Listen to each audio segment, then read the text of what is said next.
વિદ્યાર્થી મિત્રો, બાર science chapter number 2 સ્થિત વિદ્યુત સ્થિતિમાન અને કેપેસિટન્સ, જેમાં આપણે એક પગલું હજુ આગળ વધીશું. વિદ્યુત સ્થિતિ ઊર્જાનો તફાવત, જેના વિશે આપણે વાત કરી ચૂક્યા છે. મિત્રો, કાલે આપણે R થી P સુધી Q વીજભારને લાવેલા, જેના માટે કાર્ય થયેલું. Q વિદ્યુતભારનું ક્ષેત્ર હતું, જેની દિશા આ તરફની હતી. કેપિટલ Q અને સ્મોલ q વચ્ચે શું લાગતું હતું? અપાકર્ષી બળ સજાતીય છે એટલે. તો આપણે અપાકર્ષી બળની વિરુદ્ધમાં વીજભારને ગતિ કરાવતા કરાવતા લાવેલા, બરાબર? પ્રવેગ રહિત ગતિનો વિચાર કરેલો. તો આ બિંદુથી P બિંદુ સુધી Q વીજભારને આપણે જ્યારે લાવેલા P બિંદુ સુધી, ત્યારે કંઈક કાર્ય કરેલું અને આ કાર્ય એ સ્થિતિ ઊર્જાના રૂપમાં સંગ્રહિત થયેલું, બરાબર? તો આજનો પ્રથમ મુદ્દો છે વિદ્યુત સ્થિતિ ઊર્જાના તફાવતની સમજૂતી. તો હમણાં જ આપણે વાત કરી કે વિદ્યુત ક્ષેત્રમાં દરેક બિંદુએ Q વિદ્યુતભાર ધરાવતો કણ અમુક સ્થિત વિદ્યુત સ્થિતિ ઊર્જા ધરાવે છે. માની લઈએ આપણે કે વિદ્યુતભાર P બિંદુ પર આવી ગયો. પછી કેવી રીતના ખબર પડે કે આને સ્થિતિ ઊર્જા પ્રાપ્ત કરેલી?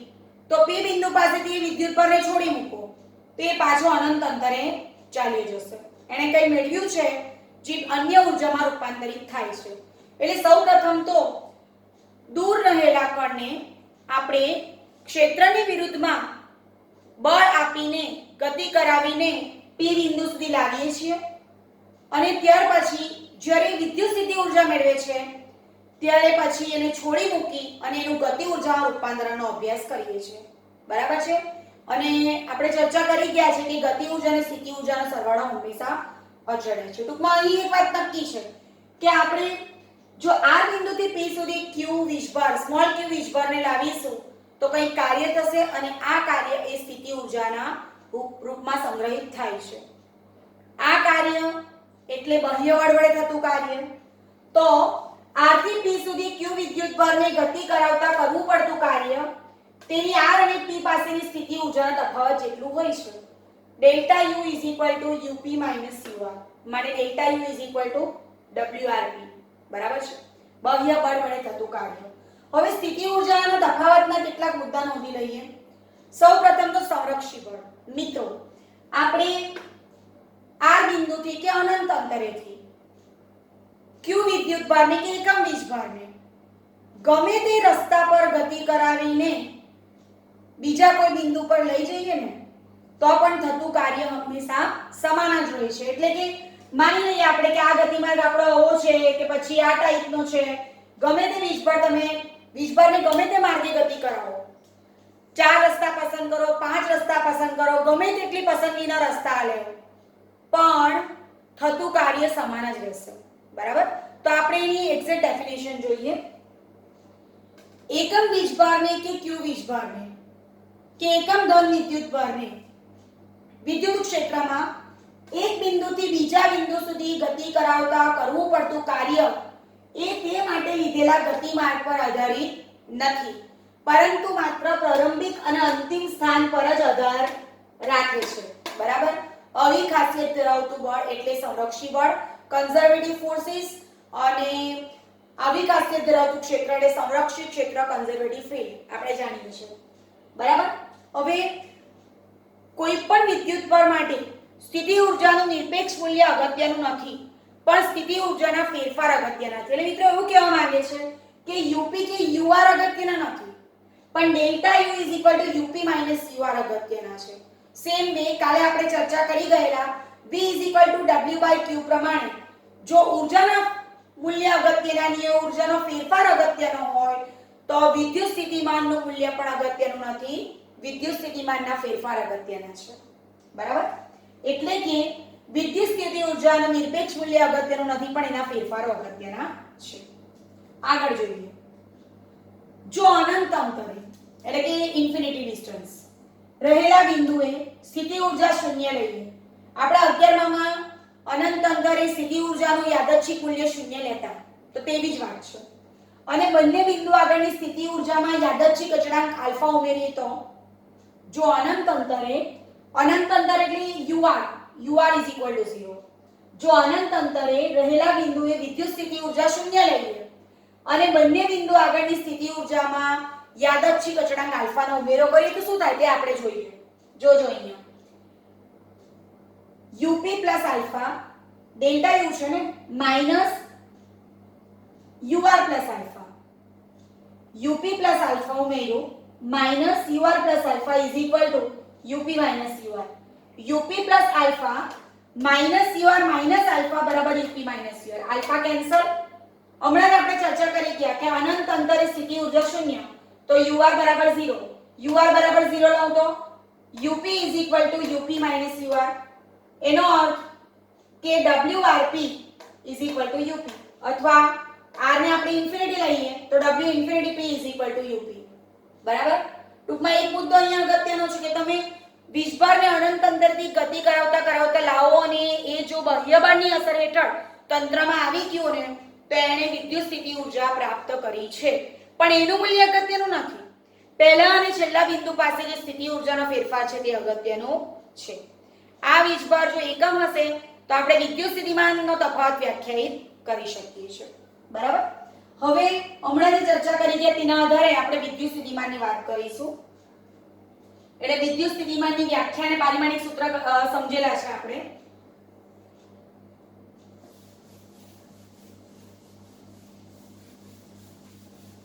વિદ્યુત સ્થિતિમાન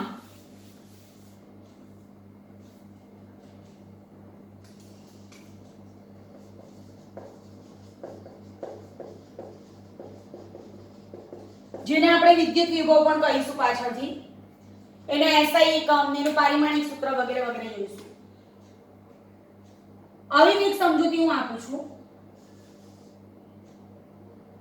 અનંત અંતરે એક વિદ્યુત ભાર છે. આ છે બિંદુવત વિદ્યુત ભાર. આ અંતર છે ને આ પી છે. અનંત અંતરે રહેલા એકમ ધન વિદ્યુત ભારને ક્ષેત્રના આપેલા p બિંદુ સુધી લાવવા માટે ક્ષેત્રની વિરુદ્ધમાં કરવું પડતું કાર્ય એટલે વિદ્યુત સ્થિતિમાન. આ એની સરળમાં સરળ સમજૂતી છે.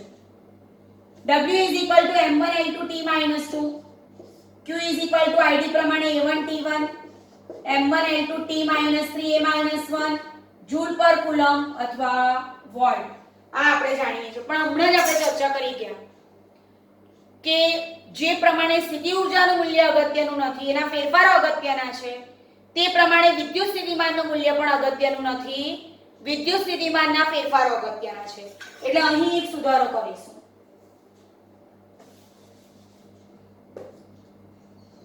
Vp minus Vr આ ફિગર અનુસાર is equal to સ્થિતિ ઊર્જા એ કાર્યનું સ્વરૂપ up minus ur divided by q. એટલે Vp minus Vr up minus ur કાર્યનું સ્વરૂપ divided by q મૂક્યું. આમાં પણ એ જ વસ્તુ લાગુ પડે. જો અનંત અંતરે સ્થિતિ ઊર્જાનું યાદચ્છિક મૂલ્ય શૂન્ય હોય તો w બરાબર vq પ્રમાણે સ્થિતિ ઊર્જા 0 એટલે Vr પણ 0 અને Vr 0 થઈ જાય તો Vp up minus ur by q મળે. ટૂંકમાં આપણે એટલું ધ્યાન રાખીશું કે જે પ્રમાણે ડેલ્ટા યુ અગત્યનું છે તે પ્રમાણે ડેલ્ટા વી પણ અગત્યનું છે. બરાબર. હવે જે પ્રમાણે આપણે વિદ્યુત સ્થિતિ ઊર્જાના કેટલાક મુદ્દા ધ્યાન પર લીધા તે જ પ્રમાણે આપણે શું કરીશું વિદ્યુત સ્થિતિમાનના મુદ્દા પણ ધ્યાન પર લઈશું. સૌથી પહેલી અગત્યની બાબત તો એ છે અહીંયા કે આપણે અનંત અંતરેથી q વીજભાર જે ખૂબ જ નાનો છે, જેને આપણે પરીક્ષણ વિદ્યુતભાર કહીએ છીએ, તેને ક્ષેત્રના આપેલા બિંદુ સુધી લાવીએ છીએ. અને ધ્યાન રાખજો કે આ વિદ્યુતભાર એ મૂળ વિદ્યુતભારના ક્ષેત્રમાં કોઈ પણ પ્રકારની દખલ ઉત્પન્ન કરતો નથી. તમે સ્મોલ q વીજભાર જે ખૂબ જ નાનો છે તેને લાવો છો તંત્રમાં, પણ એ પરીક્ષણ વિદ્યુતભાર છે અને ક્ષેત્રનું મૂલ્ય નક્કી કરે છે. એ મૂળ વિદ્યુતભાર તંત્રમાં કોઈ દખલ ઉત્પન્ન કરતો નથી. અને બીજી એક વસ્તુ કે તમે જ્યારે એને તંત્રમાં એક બિંદુથી બીજા બિંદુ સુધી લાવો છો ને તો તે વખતે કાર્ય થાય છે, પણ કાર્ય એ માત્ર ને માત્ર પ્રારંભિક અને અંતિમ સ્થાન પર જ આધાર રાખે છે, નહીં કે તે માટે લીધેલા ગતિ માર્ગો પર. બીજો મુદ્દો લઈએ આપણે. પરીક્ષણ વિદ્યુત પર શૂન્યવત નાનો લીધેલો આપણે, જેમાં આપણે લિમિટ W/Q અથવા તો હું ક્ષેત્રના સંદર્ભમાં સમજાવું તો ER = FR/Q where Q tends to 0. Q શૂન્યવત નાનો. કેમ શૂન્યવત નાનો? જેથી કરીને મૂળ તંત્રમાં દખલ ઉત્પન્ન કરશે નહીં. બરાબર છે? અને એ નાનો હશે તો જ આપણે નાનો છે એટલે દખલ નથી કરતો અને ક્ષેત્રનું મૂલ્ય નક્કી કરી શકે છે. તો આ મુદ્દા પરથી આપણે એક વસ્તુનું તારણ કાઢીશું કે U અને V અગત્યના નથી, પણ ડેલ્ટા U અને ડેલ્ટા V અગત્યના છે. હવે આપણે એક બીજો મુદ્દો જોઈશું અગત્યનો. બિંદુવત ધન વિદ્યુત પરના ક્ષેત્રમાં R અંતરે વિદ્યુત સ્થિતિમાન મેળવવું. બરાબર? જે રીતના ચેપ્ટર નંબર 1 માં બિંદુવત વિદ્યુત પરનું વિદ્યુત ક્ષેત્ર હતું તે પ્રમાણે અહીંયા છે બિંદુવત વિદ્યુત પરનું વિદ્યુત સ્થિતિમાન. ચેપ્ટર 1 માં બિંદુવત વિદ્યુત પરનું વિદ્યુત ક્ષેત્ર E = kq/r² હતું. અહીં આવશે V = kq/r. એટલે વિદ્યુત ક્ષેત્ર કહીને એટલે E = F/q અને વિદ્યુત સ્થિતિમાન કહીએ તો V = kq/r. બંને વચ્ચેનો સંબંધ છે જે આપણે જોવાનો છે. અત્યાર સુધી આપણે પ્રસ્તાવનાની વાત કરી, હવે આ નવી થિયરી સ્ટાર્ટ થાય છે. પહેલા આપણે આકૃતિનો અભ્યાસ કરીશું.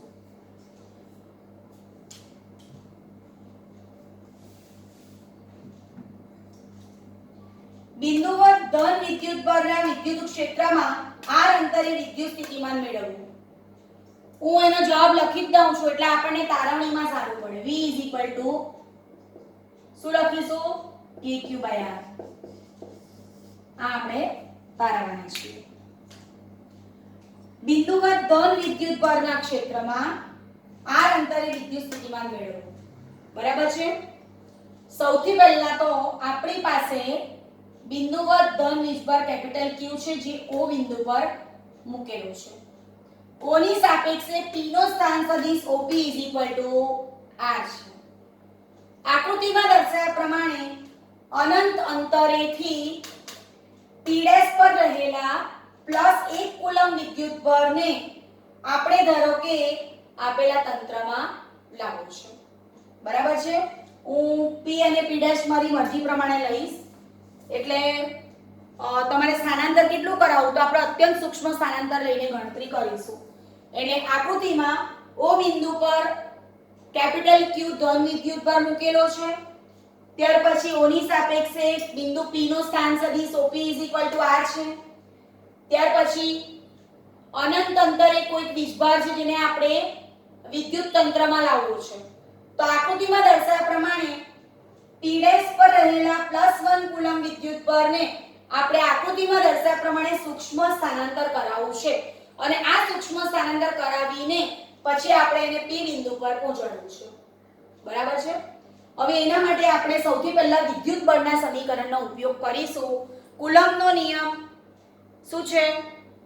F = kq1q2/r². પહેલો વીજભાર છે આપણો આ. બરાબર છે? કારણ કે એનું ક્ષેત્ર એને અહીંયા લાગુ પડશે અને આ બંને વચ્ચે અપાકર્ષણ બળ લાગુ પડશે. કેપિટલ Q અને એકમ ધન વીજભાર બંને સજાતીય છે અને એ અપાકર્ષણ બળનો સામનો કરીને આપણે બાહ્ય બળ આપીને પેલા વીજભારને તંત્રમાં લાવવું છે. એટલે કે અપાકર્ષણ બળની વિરુદ્ધમાં આપણે કાર્ય કરવું છે. તો સૌથી પહેલા હું બળનું સૂત્ર મૂકીશ. આકૃતિમાં દર્શાવ્યા પ્રમાણે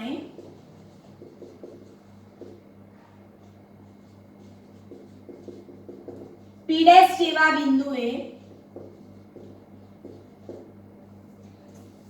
એકમ ધન વિદ્યુત ભાર પર લાગતું બળ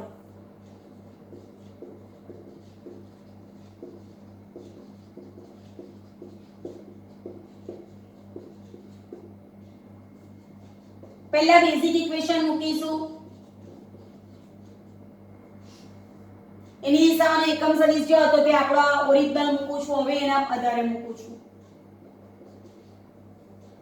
આને કારણે અહીંયાને એટલે એક વિદ્યુત ભાર Q બીજો વિદ્યુતભાર 1 કુલમ.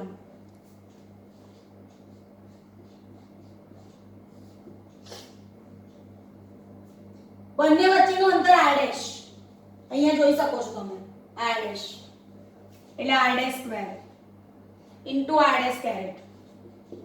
સમીકરણ નંબર 1. હવે આપણે સૂક્ષ્મ સ્થાનાંતર કરાવવું છે ડેલ્ટા r જેટલું અને તમે બધા જાણો જ છો કે limit delta r tends to 0 is equal two dr. બરાબર છે. ડેલ્ટા t માં કન્વર્ટ થશે. હું અહીંયા r ડેશ લખું તો dr ડેશ, તો એનો આપણે ઉપયોગ કરીશું. w is equal to f dot d kq by r dash square into r dash cap into dr dash એટલે dr dash into r dash cap. તમે જાણો છો કે r dash cap dot r dash cap i dot I j dot j k dot k 1 એટલે આ 1 થઈ જશે, બાકીનું આપણે બાજુ પર મૂકીશું. k ક્યુબ ઇન્ટિગ્રેશન કારણ કે r dash cap dot r dash cap is equal to 1. હવે આને ઉપર લઈ લઈશું. ઇન્ટિગ્રેશન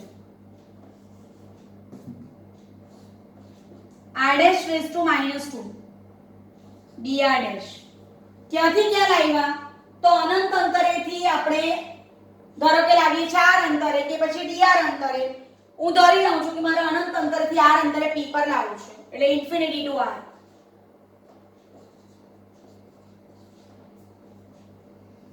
હવે જરાક આપણે ફરીથી યાદ કરી લઈએ. મેં હમણાં જ તમને એક વાત કરી કે અનંત અંતરેથી વીજભારને લાવવા માટે કાર્ય કરીએ છીએ, પણ એ કાર્ય શું કરીએ છીએ આપણે વિદ્યુત ક્ષેત્રની વિરુદ્ધમાં કરીએ છીએ ને. બરાબર. વ્યાખ્યા શું હતી આપણી? અનંત અંતરેથી એકમ ધન વીજભારને ક્ષેત્રના આપેલા બિંદુ સુધી લાવવા માટે વિદ્યુત ક્ષેત્રની વિરુદ્ધમાં કરવું પડતું કાર્ય. બરાબર. એટલે આપણે કાર્યમાં ઋણ નિશાની મૂકીશું, માઈનસ. ઋણ નિશાની યાદ રાખવાની, નહીં તો છેલ્લે પછી આપણે એના અંગેની વાક્યરચના લખવી પડે ક્ષેત્રની વિરુદ્ધ કરીને. એટલે માઈનસ kq થઈ ગયું. આ ડેશ છે, 1 - 2 નથી. હવે યાદ કરી લઈએ. Integration x raised to n dx બરાબર x raised to n plus 1 upon n plus 1. આપણી પાસે શું છે? Integration r dash raised to -2 dr dr dash is equal to r dash raised to -2 plus 1 upon -2 plus 1. એટલે આ શું થઈ ગયું? r dash raised to -1 upon -1 limit infinity to r. આપણે અહીંયા સાદરૂપ આપીશું. જો તમે જોઈ શકો છો માઈનસ માઈનસ પ્લસ થઈ ગયું. r raised to -1 આ ડેશ છે. r dash raised to -1 એટલે 1 upon r infinity to r. w is equal to kq. પહેલી આપણે લિમિટ કઈ મૂકવાના? અપર લિમિટ એટલે r ની જગ્યાએ r. આપણી પાસે r ડેશ છે ને એટલે અહીંયા ડેશ આવશે. 1 upon r minus 1 upon infinity. પણ 1 ના છેદમાં અનંત તો 0 છે એટલે w is equal to kq by r. હવે આપણી વ્યાખ્યા પ્રમાણે એકમ વીજભારને અનંત અંતરેથી જે તે બિંદુ સુધી લાવીએ અને ક્ષેત્રની વિરુદ્ધમાં થતું કાર્ય એટલે જ તો વિદ્યુત સ્થિતિમાં એટલે આ જ v છે. અને એમ પણ તમે જાણો છો કે v is equal to w by q. q બરાબર 1 તો v is equal to w એટલે આ v થઈ ગયું. એટલે v is equal to w by q પ્રમાણે q બરાબર 1 લઈએ તો v is equal to kq by r. જ્યાં k is equal to 1 upon 4 pi epsilon 0. બરાબર છે. આટલું આપણે ફરીથી જોઈ લઈશું. અનંત અંતરેથી આપણે વિદ્યુતભારને p બિંદુ સુધી લાવવું છે. સ્વાભાવિક છે કે એના માટે કાર્ય કરવું પડશે. આ કાર્ય એ મૂળ વિદ્યુતભારના ક્ષેત્રની વિરુદ્ધમાં કરવું પડે છે. એટલે આપણે ઋણ નિશાની ક્ષેત્ર આમનું છે ને આપણે એને આમ લાવીએ છીએ એટલે માઈનસ આવશે. સૌપ્રથમ આકૃતિમાં દર્શાવ્યા પ્રમાણે p' પર 1 કુલમ વિદ્યુતભાર છે. જેને આના ક્ષેત્રની વિરુદ્ધમાં લાવવું છે. બરાબર. W is equal to F dot D પહેલા વાપરીએ F is equal to KQ1 Q2 by R square into R cap. ક્ષેત્ર આનું છે એટલે KQ. બીજો વિદ્યુતભાર છે 1 કુલમ. આપણે અંતર લીધું છે આનું R ડેશ એટલે R ડેશ તમે R પણ લઈ શકો, સંજ્ઞા બદલી શકો into R dash cap. W is equal to F dot D. F ની કિંમત મૂકી, D ની જગ્યાએ ડેલ્ટા R પણ limit delta R → 0 is equal to dr dash dash લીધું છે આપણે R dash cap dr dash into R dash cap. W is equal to minus KQ ક્ષેત્રની વિરુદ્ધ integration 1 upon R dash square into dr dash કારણ કે R dash cap dot R dash cap is equal to 1. આ ઉપર જશે એટલે R dash raised to minus 2 dr dash R dash raised to minus 2 plus 1 upon minus 2 plus 1 એટલે R dash raised to minus 1 upon minus 1 આપણી formula હતી integration x raised to n dx બરાબર x raised to n plus 1 upon n plus 1 એટલે આ થઈ ગયું minus minus plus એટલે kq R dash raised to minus 1 એટલે 1 upon R dash infinity to R upper limit 1 upon R lower limit 1 upon infinity W is equal to kq by R. પણ આ કાર્ય તો સ્થિતિ ઊર્જાના રૂપમાં સંગ્રહાય છે. હમણાં જ આપણે વાત કરી ત્યાં કે આપણે બાહ્ય બળની અસર હેઠળ ક્ષેત્રની વિરુદ્ધમાં જે વિદ્યુતભારને લાવીએ છીએ ને તે કાર્યની સ્થિતિ ઊર્જાના રૂપમાં સંગ્રહાય છે. અને એકમ વીજભાર હોય તો V = W/Q પ્રમાણે Q = 1 તો V = W. મારે VR = KQ/R એટલે કે VR = 1/4πε0 Q/R. એક વસ્તુ ખૂબ જ અગત્યની છે, આપણે ધન વિદ્યુતભારનું ક્ષેત્ર લીધું છે એટલે આપણું વિદ્યુત સ્થિતિમાન મળશે ધન. પણ જો આપણે ઋણ વિદ્યુતભારનું ક્ષેત્ર લઈશું ને સપોઝ અહીંયા માઈનસ મૂકીશું તો ઓટોમેટિકલી જ આવવાનું છે, તો તે વખતે એનું વિદ્યુત સ્થિતિમાન મળશે ઋણ. તો ધન વિદ્યુતભારના ક્ષેત્રમાં સ્થિતિમાન ધન મળશે અને ઋણ વિદ્યુતભારના ક્ષેત્રમાં સ્થિતિમાન ઋણ મળશે. આ થિયરી કઈ થઈ ગઈ? બિંદુવત ધન વિદ્યુતભારના ક્ષેત્રમાં r અંતરે વિદ્યુત સ્થિતિમાનની ગણતરી કરવી. હવે ચેપ્ટર નંબર 1 માં આપણે બિંદુવત વિદ્યુતભારનું વિદ્યુત ક્ષેત્ર જોઈ ગયેલા અને ચેપ્ટર નંબર 2 માં આપણે વિદ્યુત સ્થિતિમાન જોયું. બંનેમાં ફેર શું છે? તો એકમાં છે V = KQ/R અને બીજામાં છે E = KQ/R². એટલે આમાં E ચલે છે 1/R છે અને આમાં E ચલે છે 1/R² છે. તો આપણે E વર્સિસ R અને V વર્સિસ R નો સાથે આલેખ દોરીશું તો કઈક આવો મળશે. સૌથી પહેલા હું E ની વાત કરીશ. E ચલે છે 1/R² એટલે ઝડપથી ઘટે છે એટલે આ ઝડપથી આપણે અહીંયા જોઈ શકીએ છીએ એકદમ ઝડપી ઘટાડો. જ્યારે V માં ચલે છે -1/R 1/R⁻1 છે. અહીંયા આપણે જોઈએ તો અહીંયા જુઓ V ચલે છે R⁻1 ને E ચલે છે R⁻2. બરાબર છે? એટલે ટૂંકમાં આનો આધારે આપણે સ્પષ્ટ સમજી શકીએ છીએ E ઝડપથી ઘટે છે અંતર સાથે અને V ધીમે ઘટે છે. એટલે V નો આલેખ આપણે બ્લુ પ્રમાણે જોઈ શકીશું અને E નો આલેખ ઝડપવાળો એટલે કે રેડ પ્રમાણે જોઈ શકીશું. એટલે આ ચલનના સંબંધો આપણા માટે ખૂબ જ અગત્યના છે. બરાબર? જેટલું પણ 1 કે 2 કે 3 જે થિયરી પણ આપણે જોઈએ એ બધાને રાઇટિંગ પ્રેક્ટિસ રાખવાની, વારંવાર એનું રિવિઝન કરતા રહેવાનું. પોસિબલ હોય તો એની અલગથી નોટ બનાવીને એમાં ક્વેશ્ચન સાથે લખવાની પ્રેક્ટિસ કરશો તો પરીક્ષામાં તકલીફ ઓછી પડશે. બરાબર? Wish you all the best.